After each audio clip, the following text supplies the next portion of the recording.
Hello everyone. In the last class we discussed about various modular operations like modular addition, modular subtraction and multiplication. In this particular class we will be discussing about modular inverse. So if you recall, we briefly discussed about inverses when I was talking about abstract algebra under addition operation.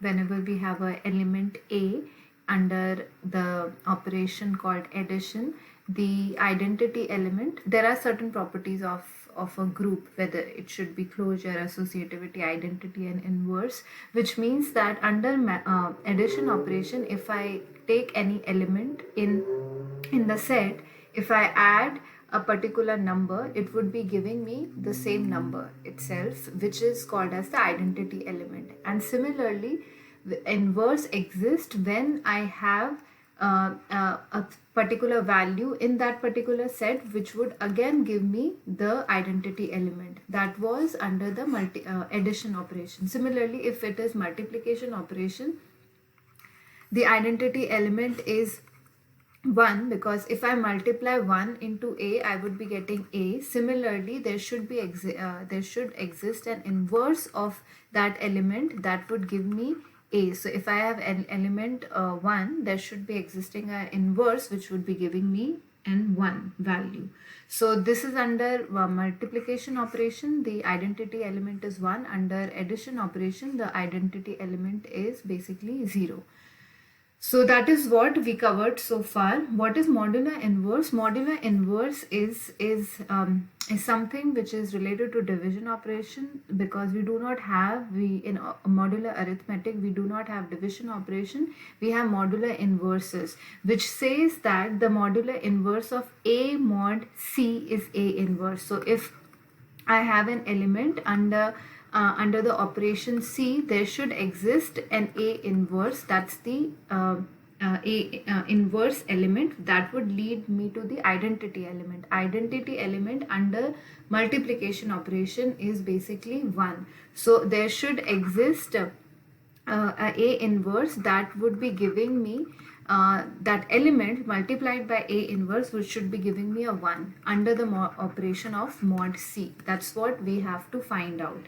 And or equivalently, we can say that A into A inverse under mod C should be giving me a 1. So this should be equivalent. A into A inverse should be equivalent to 1 mod of C. That's what we have to find. Or we can say A into A inverse modulus C equals to 1 if I multiply mod C operation. So the only requirement which comes under this is, and we will talk about it, that only the numbers co-prime to C generally leads to the inverses, and we will discuss about it. But what are the different ways that we can calculate the modular inverse of a particular number? There is a basic naive approach, a naive methodology, which says that in order to compute the inverse for a particular number under operation mod C, we would be getting all the values under mod C, which is what are the remainder values, is the values of Z. Z is the equivalence class, which is the remainder value which we would be getting. So if it is under mod C, we would be having the equivalence class of 0, 1, 2 to C minus 1. So we should be getting that we would be calculating A into B mod C for all the values of B, which range from 0 to C minus 1. That should be leading us to 1. And whenever we found that 1, which means that there exists an identity element. But this particular approach is a quite cumbersome approach, because we have to run, if the C is large, we have to run it for all the numbers. So let's see that. For instance, I have A value as 3 and I have C value as 7, and you are asked to calculate the modular inverse of A mod C. So what we would be doing is that we would be multiplying this B value, could range from 0 to C minus 1, which is 0 to 1 to 6. Okay, so we would be doing 3 into 0 should be equivalent or congruent to 0 mod 7, because when we multiply 3 into 0, we get 0. Similarly, 3 into 1 gets 3, 3 into 2 gets 6, 3 into 3 gets 9, 3 into 4 gets 12, and 12 mod 7 gives us the remainder values as 5. 3 into 5 gives us 15, 15 modulus 7 gives us 1, which means that we have found the inverse under the mathematical operation of mod C. So here 3 mod 7 has the mathematical inverse, and that inverse is basically if I multiply it by 5, I get the identity element, which is 1. Okay, so the here the modular inverse of A mod C is the B value that makes this A into B modulus C, where 5 we saw that by multiplying it by 5 we get the remainder value as 1, which means that there exists an identity inverse element. Let's take another example. If I have A equals to 2 and C is equals to 7. So here the equivalence classes would range from 0, 1 to 5. And we would be multiplying it from 0 to 5 again. So 2 into 0 under mod 6 operation would give us 0, 2 into 1 gives us 2, 2 into 2 gives us 4, 3 into 2 gives us 6, under modulus 6, 6 divided by 6 gives us the remainder value 0, 2 into 4 gives us 8, 8 under modulus 6 operation gives us the remainder value 2, and the process repeats till 5. And if you see there did not exist any of the element that would be giving us the value which is 1 over here. So here, as I said when I was previously discussing, that normally inverse exists only and only if the number is co-prime to C. If it is not co-prime to C, then the inverse doesn't exist. So here if you see that if I multiply any values of A into B mod C, there A has no modular inverse. This is because 2 is not co-prime with 6, because 2 and 6 belongs to the same equivalence class, I would say, because not equivalence class, but they are not co-prime. They have common factors, because 6 has factor as 1, 2, 3 and 6, and similarly 2 has the factor as 1 and 2. So the common factor over here is 2. So it's not co-prime. So that's the reason there doesn't exist a modular inverse. So whenever we are finding an element A under modular operation, we need to check whether those numbers are co-prime with each other or not. Okay, so now if you recall, I had talked about Zn. Zn is the set of all the elements which gives us the residue, which is the remainder value. So it can be 0 to 1 to n minus 1 under mod n operation.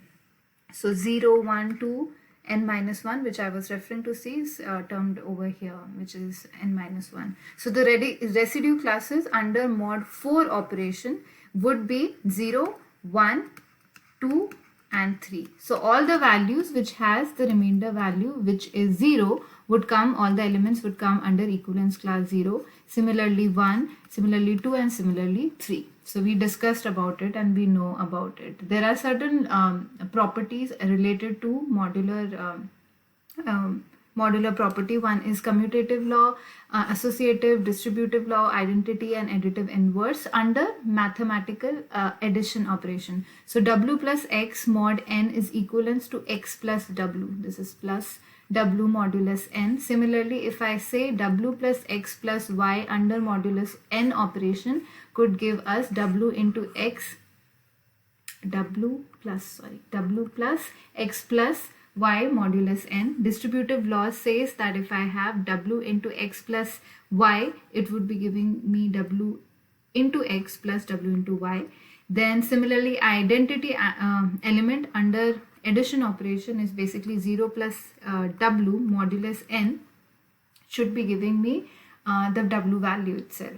Additive inverse basically says that if I take any element W and if I add to it, I should be getting the identity element which is 0, which we know about that. So Zn under addition operation is a group, that is that we don't have any doubt onto it. But let's talk about whether under multiplication operation it is it is considered as a group or not. Okay, so let me open my whiteboard.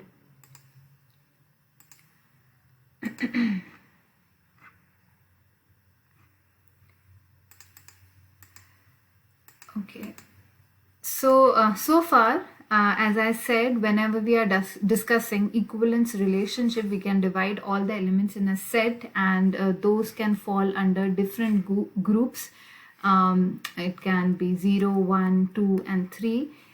If I say A is congruent to B modulus n, which means that A and B would be having the same remainder value, which is, it can either have 0, it can have 1, it can have 2 to n minus 1.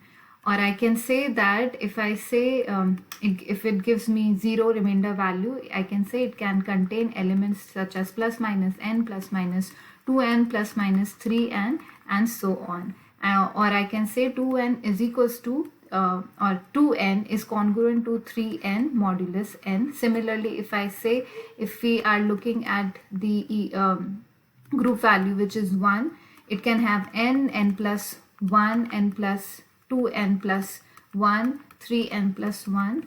All these are plus minus 1, and they would be related to each other by such as that 2n plus 1 is congruent to 3n plus 1 under modulus n operation. Okay, so we know about it.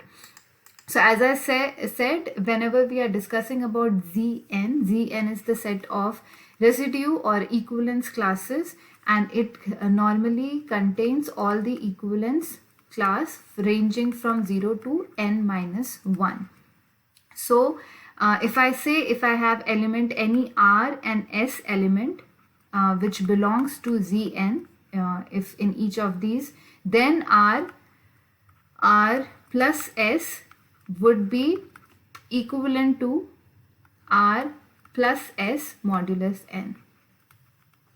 Okay, where A and B or R and S are present under the addition operation.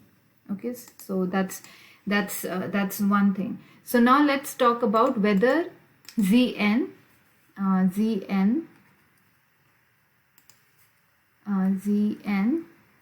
under operation plus is a group or not. So group had certain property. Let us consider that I have two elements A and B that belongs to Zn, and I can say that A plus B, if there is two element, A plus B also would belong to Zn.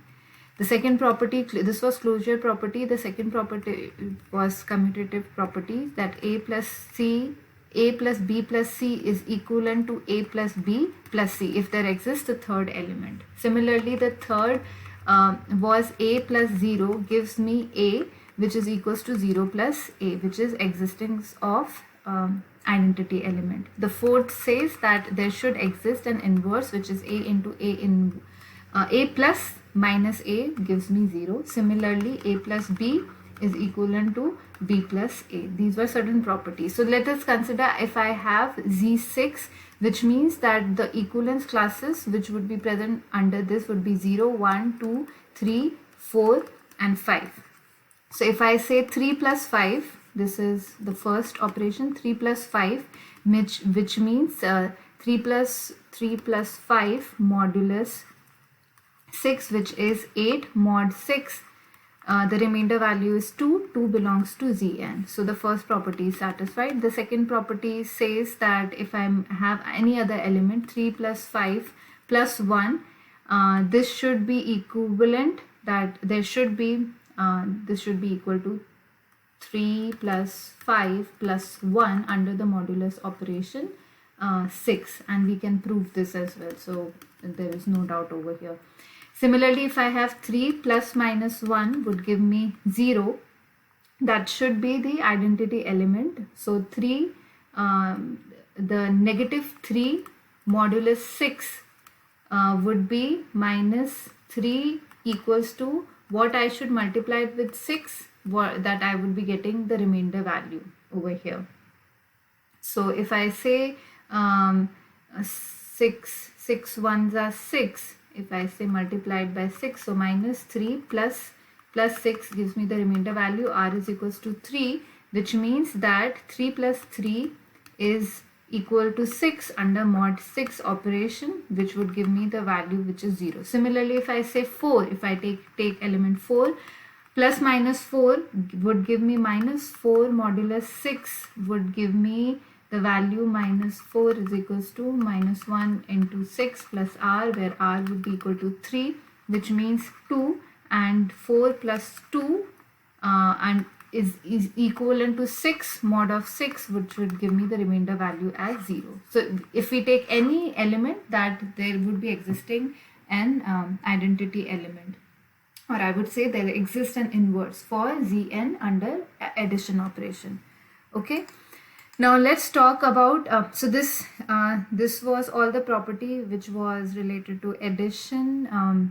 We had closure, associativity, identity, commutativity property, and inverse property. Let us consider whether it is a cyclic group. For the cyclic group, if you remember, it should be having a cycle of repetition. So 1 plus 1, we can create a cycle of the element which is 1. 1 is present. 1 plus 1 would give us 2, 1 plus 1 plus 1 would give us 3, 1 plus 1 plus 1 plus 1 would give us 4. This would give us, this is generative. We are generating the same number again and again.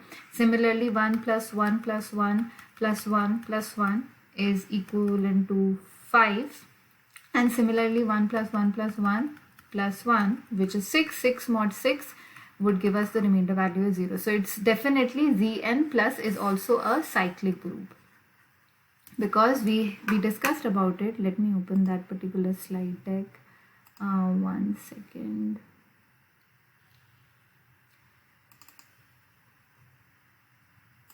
So if you do not recall about this, we discussed about cyclic group. So it's definitely, it had all the property: closure, associativity, identity, inverse, and even commutative property. The cyclic group is that it is generative of itself. It's a generator. If so, we know that if we add multiple ones where n is, or I would say that any element A is said to be generative if we can create all the elements in that, and we were able to create that, and that's the reason it was a cyclic group.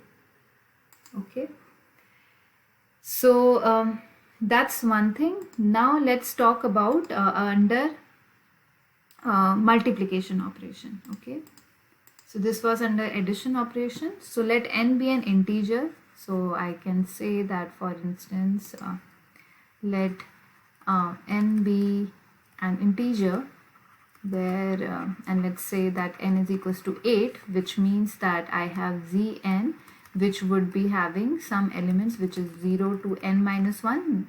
In this case it would be 0, 1 till 7. Okay, now we have to see whether it is a group under multiplication operation.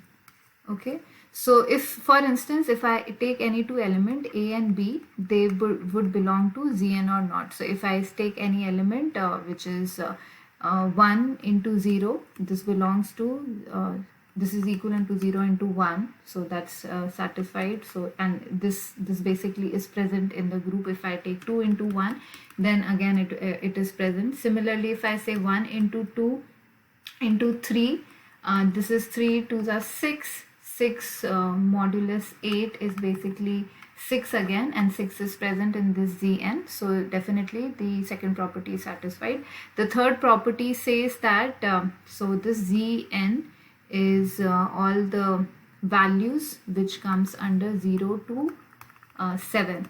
So the second property is also satisfied. The third property says that there should be a identity element A in such a way that whenever I take any element, if I multiply by that particular element, it should be giving me that element itself. So for instance, if I say A into 1 should be giving me the element itself, and that should belong to Zn, and that we saw that if I multiply 2 into 1, that is 2, that is again present under Zn.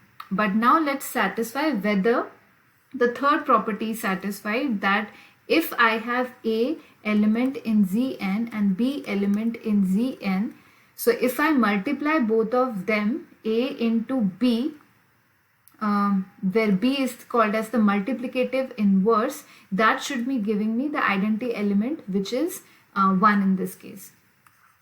Okay, so under modulus operation, which is modulus n, or in this case it is modulus 8. Okay, so we have to satisfy that AB is congruent to 1 modulus n. Okay, or I can say B is the multiplicative inverse of A. That's what we have to find out. Okay, so now let's talk about let me show this particular slide. Okay, so this is under addition operation. This is arithmetic modulus 8 for addition operation as well as the multiplication operation.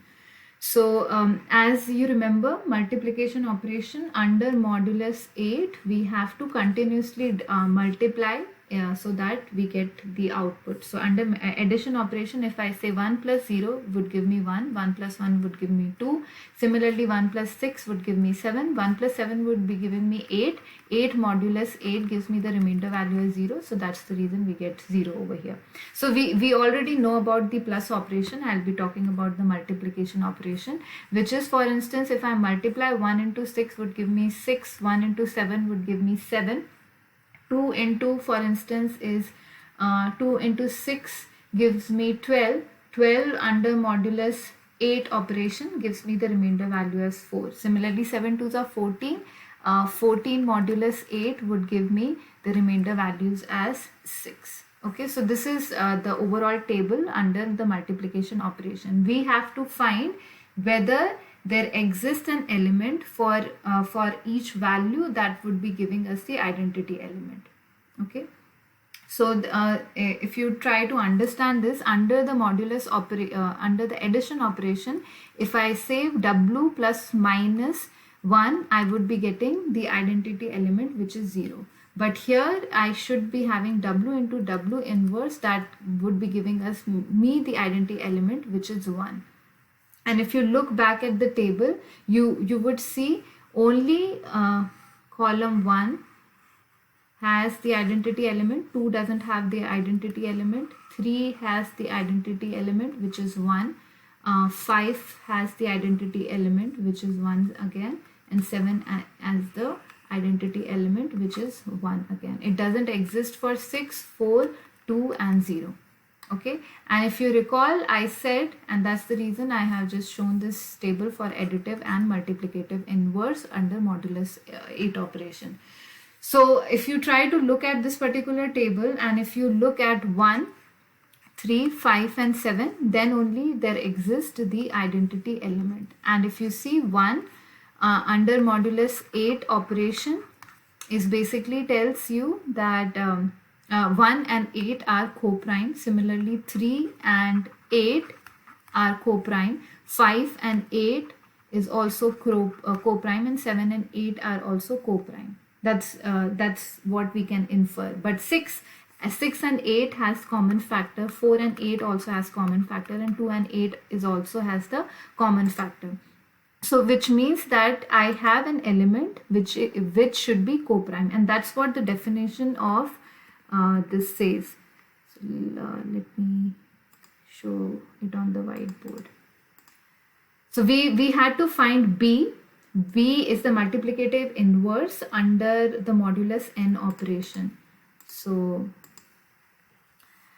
co-prime, if you see, is co-prime is termed as relatively prime, and this is normally used when we would be discussing RSA. This is basically relatively prime, which means that A and B are co-prime to each other only and only, and there is this symbol which says A and B are co-prime to each other if GCD of A and B is 1.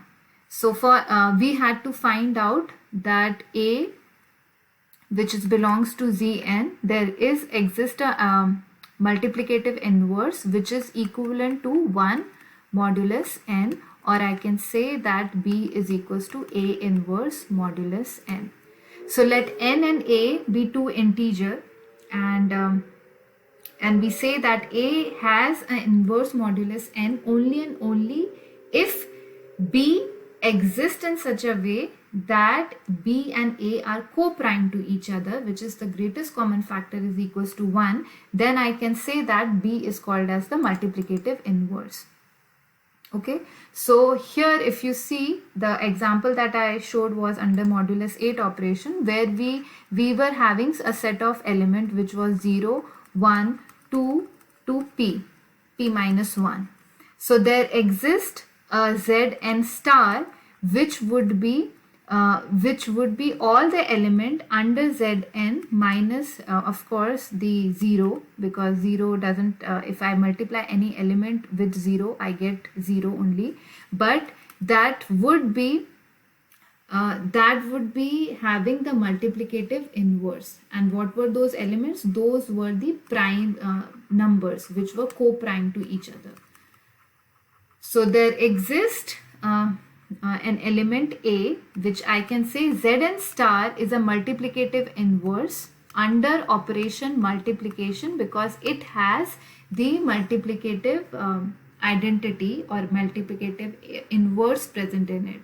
So I can say that Zn star, which is all the element under Zn which is co-prime to p minus 1, which is co-prime to that p, under modulus p operation, would be considered as a group. So I can say that Zn star once again has a multiplicative inverse whenever a inverse exists. Okay, now let's talk about if you have understood this particular concept, let's talk about extended Euclidean algorithm.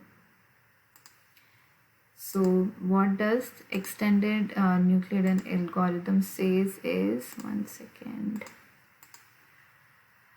So extended Euclidean, if you recall, Euclidean algorithm gave us a set of remainder values until we get the Rn value which is equal to 0, and it's a process to calculate the GCD of two numbers, which is the greatest common factor.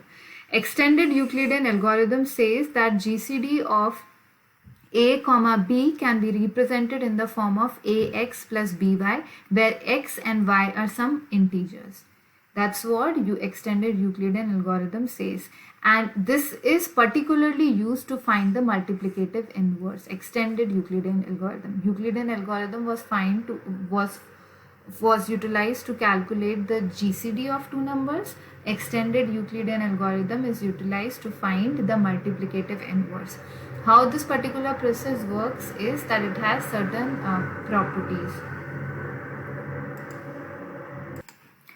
Okay, so extended Euclidean algorithm says, and it has the complexity of O log m, where A and m are co-prime to each other. So whenever we say that Ax when A and M are co-prime, then only a multiplicative inverse exists, and Ax is equivalent to 1 under modulus M operation, only and only when A and M are co-prime to each other. That's what that's one of the things that you should always remember whenever we are finding the multiplicative inverse.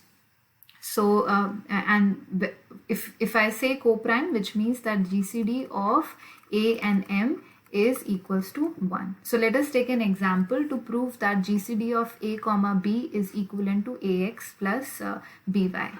So let me open the whiteboard once again. Okay, so let us say that I have A is equals to 41 and I have B is equals to 54. I have to find whether GCD of 41 comma 54 is equal to 1. So according to Euclidean algorithm, I can write GCD of 41 comma 54 modulus 41. If you recall, we used to write A mod B comma B, and that's what I have written, the same thing. So this is equivalent to GCD of 41 comma 13.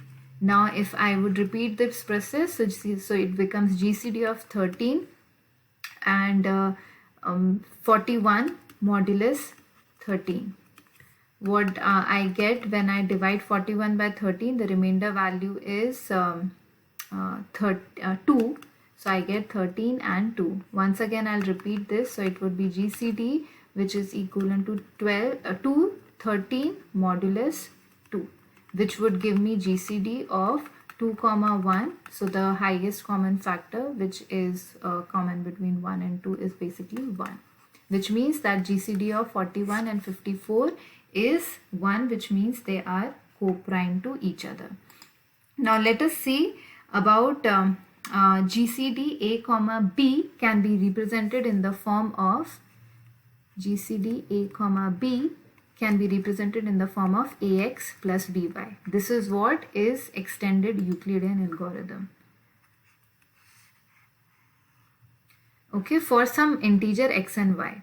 So we will, this particular process is that first we go through the Euclidean algorithm and then we reverse this particular process. So let me give you an example. For instance, 54 can be represented, A is normally represented with some quotient value into B plus remainder value according to the quotient remainder theorem. So 54 equals to 1 into 41 plus 13, which is basically, which would give me 41 equals to 3 into 13 plus 2, because if I have to say, this is basically Q into B plus R, which is, this is B and this is 54, 1 into 41 plus 13. Then I would repeat this process. So 41 comes over here and 13 would be coming over here. I have to calculate this value and this value, which is the quotient value and the remainder value. So 13 into 3 plus 2 would give me 41. Once again, I'll repeat this process. So 13 would come over here and it would be 6 into 2 plus of 1. Okay, so this is basically, I repeat this process, 13 and 2. Once again, I would be repeating this process. So it would be 2, which is 2 into 1 plus the remainder value, which is 0. So here we stop the process, which is happens in the Euclidean process. If you don't recall, let me go back to this. If you see this, A can be written in this particular format, then B can be written in this particular format, and we would be repeating the process until and unless I get the remainder value as 0. That's what we have learned so far according to the Euclidean algorithm. So now if I go back again, so now we reverse this process so that we take the value of 1 and then we try to put in all these values. So let me just rub this particular part so that you understand. So for instance, I have, so we'll start with the last value, last B value. So we will say 1 can be represented, this particular 1, let me change the color, 1 can be represented in the form of 13 minus 6 into 2, right? 13 can be represented. Similarly, I can say 13 minus 2 can be represented in the form of 41 minus 3 into 13.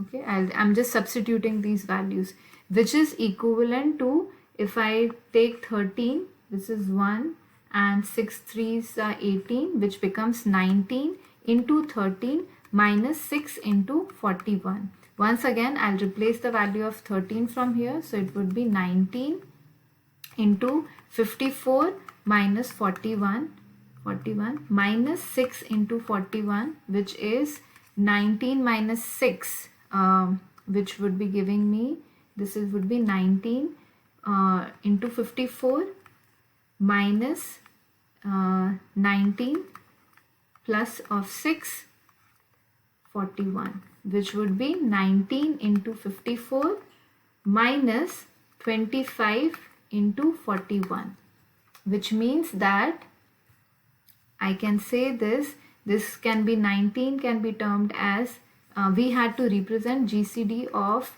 A comma B is equivalent to AX plus BY, which is equivalent to here A is 54, X value is 19 plus minus 25 is basically the Y value into the B value. So we got the coefficient X is equals to 19 and Y is equivalent to minus 25, which would be getting us the value of which can be represented, GCD of A comma B can be represented in this particular format.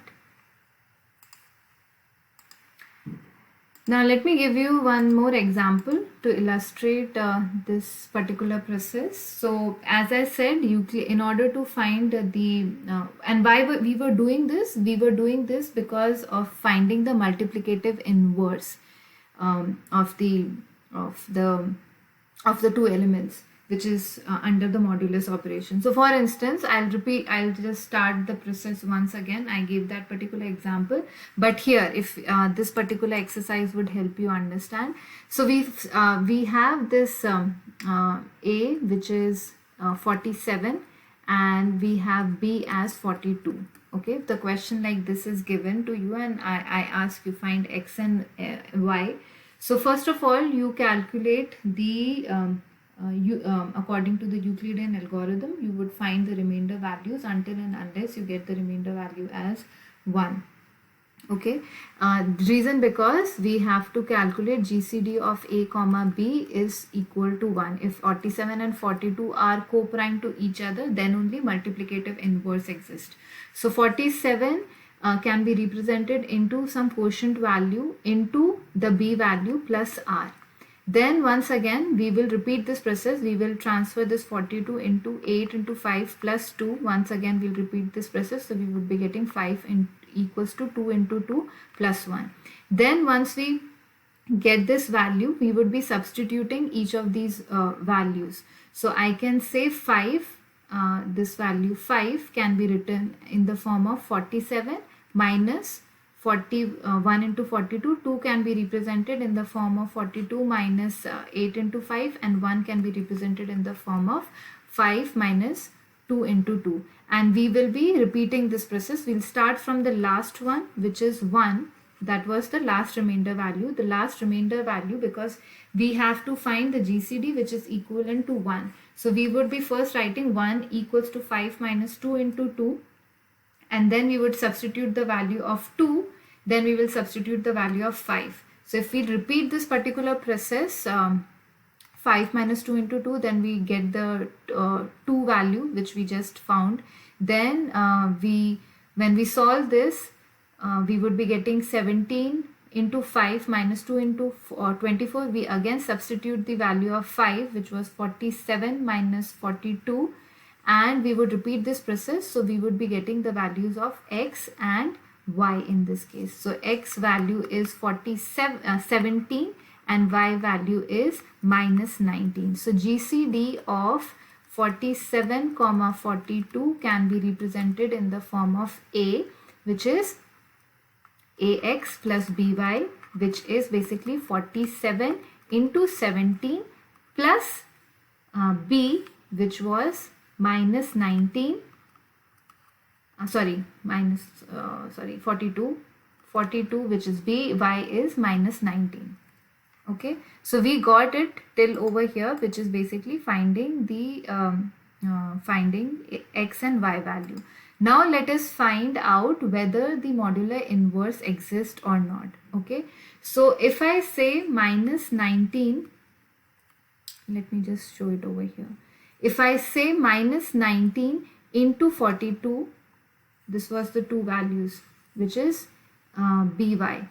Okay, so BY under modulus operation 47. So which is minus 19 into 42 under modulus 47, as well as 28 into 42, because when I get minus 19 modulus 47, I would get 28. 28 into 42 is equivalent to 1 mod 47. Similarly, I can say 42 is the multiplicative inverse of 28 mod 47, or I can say 28 into 42, which is equals to 1176. So 1176 is the multiplicative inverse under the modulus 47 operation. Okay, that's how we found the value of, I would say, the multiplicative inverse. So 1176 is the multiplicative inverse of 42 mod 47. Okay, this is what we had to calculate, right? We had to do this particular process in order to calculate the multiplicative inverse. So that's another process which is extended Euclidean algorithm. I'll be giving certain questions in the quiz so that you practice, but the main intent over here is to calculate the value of x and y, and finally to check whether the multiplicative inverse exists. And here it exists, because when I multiply minus 19 into 42, which would give me the value which is 28 into 42, which is 1176, is congruent to 1 mod 47. Okay, or I can say that 28 is the multiplicative inverse over here. Okay, now there is another process which is called as Euler-Twiss function, and the process is basically called as the Euler theorem or Euler Fermat theorem. So in order to understand Euler theorem and Fermat theorem, first you have to understand the process of Euler-Twiss function. So this particular function is represented in the form of phi n, and it is also called as a Euler phi function. This function is basically defined as it gives you the number of all the positive integer which is less than n and that are co-prime to n. So if I say that I want to find the phi value for the number which is 5, which is that I would be finding all the numbers which are co-prime to 5. So 5 has 1, 2, 3 and 4, because all of them is co-prime to 1. So here the number of elements would give you the phi value, which is 4 in this case, because phi of 5, which would give me the four numbers which are the set over here, and this is basically 4 value. This is because I have 4 elements in it. Let me give you another example. If I have to compute phi of 6, which is what are the numbers which are co-prime to 6, this is basically 1 and 5. 2, 3 and 4 are not co-prime. These are not co-prime to 6, so that is the reason I get the element as 2. So this is number of elements, and this set is called as the Twiss function. Okay, there are certain important key takeaways that you should remember whenever we are discussing, whenever we are talking about Euler-Twiss function, that when n is prime, so if I say 5 of 5, then the number of elements that are present in the is n minus 1. So as we saw when it was phi of 5, the number of element was 1, 2, 3 and 4, which is n minus 1, which is this 5 minus 1, which would give me 4. Similarly, phi of 23, which is 23 is again prime. 23 minus 1 would give us the phi value, which is 22. Similarly, there is another property that phi of a into b is equivalent to phi of a into phi of b, where a and b should be co-prime to each other. So for instance, if I say phi of 35, this can be represented in the form of phi of 7 into phi of 5, which is basically equal to 6 into 4, because this is prime, so we can use a formula n minus 1, n minus 1. So 7 minus 1 gives us 6, 5 minus 1 gives us 4, 6 into 4 gives us 24. Phi of 12 can be represented once again in the form of multiplication of two numbers where 3 and 4 are co-prime to each other. So phi of 3, which is again, I would say phi of 3 is a prime number, so it would be n minus 1, which is 2. And for 4, definitely it is not a prime number 2, which is 4. Let me give you another example. Phi of 15 can be represented in the form of phi of 3 into phi of 5, which is basically, this is a prime number, this is a prime number, so n minus 1 and n minus 1, which is 2 into 4, which will give me 8 value. So and if you have to confirm it just as a proof of concept, you can see 1 2 4 7 8 11 13 and 14 are the element which are co-prime to 15. They don't have the common factor. Okay, so now based on this Euler-Tuition function, we'll define Euler theorem. So Euler theorem is also called as the Fermat-Euler theorem, and this is the third way to calculate the multiplicative inverse. And this Euler theorem basically states that if x and n are co-prime positive integer, then x of phi to the power of n can be represented in the form of x raised to the power of phi n is congruent to 1 mod n, where phi n we discussed was the Euler-Tuition function. Okay, and there's another property which says that if I multiply this phi n with any integer, positive integer, that would also give me 1 modulus n. Okay, and this is Euler theorem is a form of generalized Fermat theorem. Fermat theorem also I'll cover in next consecutive minute, but it is, Euler theorem is just the generalized version of Fermat theorem.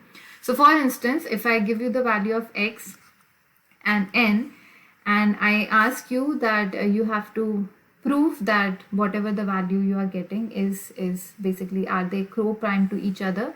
So 11 to the power of phi of 10, 10 is basically not a prime number, it has some values, so which is basically 1, then 3, then 4 is not, 5, 6, 7 and 8 and 9, which are these are the 4 elements which are present. So phi of 10 is basically 4, 11 raised to the power of 4 is equivalent to, or I can say congruent to 1 modulus 10, which is, it gives me the remainder value as 1. Similarly, if I say phi of 10 into 2, if I multiply this, so phi of 10, which we just found was 4, 4 into 2 is basically 40, 11 to the power of 40 is congruent to 1 modulus 10, which is basically, it will give me the same result. And we can calculate this using the exponential thing that I talked about it in the last class. So now let me give you an example if a Euler Tuition theorem is being used. So for instance, if you have to calculate 4 to the power of 99 modulus 35 according to Euler theorem. So according to Euler theorem, we know that if we have to represent, if x and n are co-prime to each other, then only we can use Euler theorem. So according to Euler theorem, we know that x to the power of phi n is equivalent to 1 mod n. So here x is 4 and n is 35, and we know that 4 and 35 are co-prime to each other. They don't have common factors. So we can write 4 to the power of phi n, which is 4 to the power of 35. So phi of 35 can be represented in the form of phi of 7 into phi of 5, because 7 and 5 again are co-prime to each other, and we know that phi of a prime number is prime number minus 1. So phi of 7 would be 7 minus 1, which is 6, and 5 minus 1, which is 4. So it equals to 24. So we can write phi of 35 equals to 24. So this particular expression is equivalent to 24. So now we have to represent this 99 in the form of 24. So if I divide 99 by 24, I can get a particular value. So let me just open a calculator. So if I clear this, and if I say 24 into 3 gives me 72, and 24 into 4 gives me 96. So this gives me 24 4s are 96 and remainder value is 3. So I can represent 4 to the power of 99 in the form of 4 to the power of 24 into 4 raised to the power of 20 into 4 to the power of 3. So this can be represented in the form of this total expression can be represented in the form of 24 into 4 plus 3. This is according to the quotient remainder theorem. So we know that 4 to the power of 24 4 dot 4 raised to the power of 3 modulus 35. That's what we have to compute this particular value. So 4 to the power of 24 to the power of 4 mod 35. So we say that 24 4 mod 35 according to the property 4 to the power of 3 modulus 35. And we know that phi of 35 is equals to 24, which means 4 to the power of 24 is equivalent to 1 mod 35. According to this Euler theorem, I just substituted this value in this. So according to, so we know that 4 to the power of 3 is 64. So this particular expression would be equals to 1 modulus 35, which is basically 1 into 64 modulus 35. When I divide 64 by 35, the remainder value which I get is 29. So 4 to the power of 99 modulus 35 would be equivalent to 29. Okay, so one question is based on this quiz, so make sure you understand this particular concept. Okay, so this is Euler theorem. There is a special case which is of Euler theorem, and which is what is defined as the Fermat theorem.